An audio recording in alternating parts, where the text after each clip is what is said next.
Expressing feelings and health, भावना आणि आरोग्य व्यक्त करणे.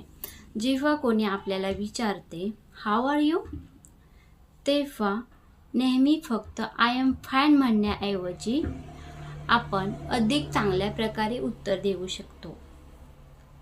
तुमच्या भावना कशा सांगाल? फीलिंग्स.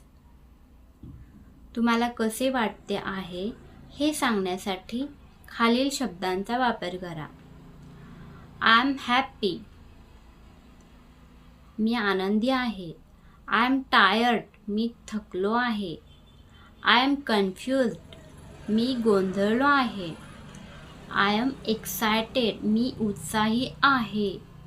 आय एम बोर्ड, मला कंटाळा आला आहे. आरोग्याबद्दल बोलताना हेल्थ एचएस. जर तुम्हाला बरे वाटत नसेल तर इंग्रजीमध्ये हॅवचा वापर करून आजार सांगितले जातात. आय हॅव अ हेडएक, माझे डोके दुखत आहे. आय हॅव अ कोल्ड, मला सर्दी झाली आहे. आय हॅव अ फेवर, मला ताप आला आहे. आय हॅव अ स्टमक एक, माझे पोट दुखत आहे. एखाद्याची विचारपूस कशी करावी? Asking others. How are you feeling now, तुम्हाला आता कसे वाटत आहे? आर यू ओके, तुम्ही ठीक आहात ना? व्हॉट हॅपन्ड, काय झाले?